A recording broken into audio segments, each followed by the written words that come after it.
ಎಲ್ರಿಗೂ ನಮಸ್ತೆ, welcome to my kitchen. ನಾನಿವತ್ತು ಶೇರ್ ಮಾಡ್ತಾ ಇರೋಂಥ ರೆಸಿಪಿ ಟೊಮೆಟೊ ಗೊಜ್ಜು. ನನಗನ್ಸಿರೋ ಹಾಗೆ ಟೊಮೆಟೊ ಗೊಜ್ಜು ಬಹಳಷ್ಟು ಜನರಿಗೆ ತುಂಬಾ ಇಷ್ಟ ಆಗುತ್ತೆ ಮತ್ತು ತುಂಬ ಸುಲಭವಾಗಿ ಬೇಗನೆ ಮಾಡ್ಬೋದು. ಒಬ್ಬೊಬ್ಬರು ಒಂದೊಂದು ರೀತಿಯಲ್ಲಿ ಟೊಮೆಟೊ ಗೊಜ್ಜನ್ನ ಮಾಡ್ತಾರೆ, ಅಂದರೆ ಮಸಾಲೆಗಳನ್ನೆಲ್ಲ ಸೇರಿಸಿ. ನಾನಿವತ್ತು ಪ್ಲೇನಾಗೇ ಮಾಡೋದನ್ನ ತೋರಿಸ್ತಾ ಇದ್ದೀನಿ. ಬನ್ನಿ ಹೇಗೆ ಮಾಡೋದು ನೋಡೋಣ. ಮೊದಲಿಗೆ ಪಾತ್ರೆ ಬಿಸಿ ಮಾಡಿ ಎಣ್ಣೆ ಹಾಕಿ ಸಾಸಿವೆ ಹಾಕ್ಕೊಂಡು, ಸಾಸಿವೆ ಸಿಡಿದ ಮೇಲೆ ಕರಿಬೇವು ಹಾಕಿ, ಆನಂತರ ಅದಕ್ಕೆ ಸಣ್ಣದಾಗಿ ಕಟ್ ಮಾಡಿರುವಂಥ ಈರುಳ್ಳಿನ ಸೇರಿಸ್ಕೊಳ್ಳಿ. ನಾನಿಲ್ಲಿ 3 ಈರುಳ್ಳಿ, ದೊಡ್ಡ ಈರುಳ್ಳಿನ ಸೇರಿಸಿದ್ದೀನಿ. ಅದನ್ನು ಕಲರ್ ಚೇಂಜ್ ಆಗೋವರೆಗೂ ನಾವು ಹುರ್ಕೊಳ್ಳೋಣ.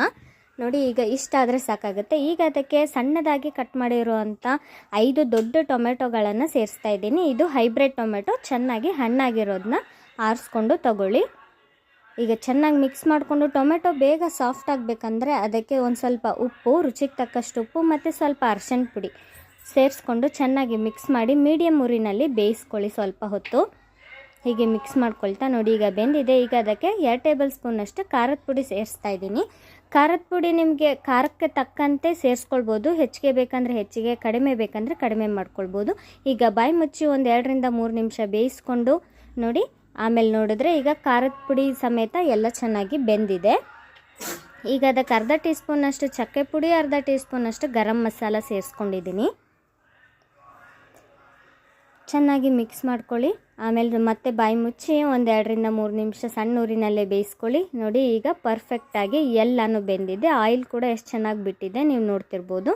ಈಗ ಒಂದು ಸಲ ಮಿಕ್ಸ್ ಮಾಡಿ ಲಾಸ್ಟಲ್ಲಿ ಅದಕ್ಕೆ ಕಟ್ ಮಾಡಿರುವಂಥ ಕೊತ್ತಂಬರಿ ಸೊಪ್ಪನ್ನು ಸೇರಿಸ್ಕೊಂಡು ಮಿಕ್ಸ್ ಮಾಡ್ಕೊಂಡ್ಬಿಟ್ರೆ ಟೊಮೆಟೊ ಗೊಜ್ಜು ರೆಡಿ ಆಗೋಗುತ್ತೆ. ನಾನು ತುಂಬಾ ಪ್ಲೇನಾಗಿ ಮಾಡ್ತೀನಿ. ಒಂದೊಂದು ಸಲ ಈ ಚಕ್ಕೆ ಪುಡಿ, ಗರಂ ಮಸಾಲ ಕೂಡ ಸೇರಿಸಲ್ಲ, ಬರೀ ಖಾರದ ಪುಡಿ ಅಷ್ಟೇ ಸೇರಿಸಿ ಮಾಡ್ತೀನಿ.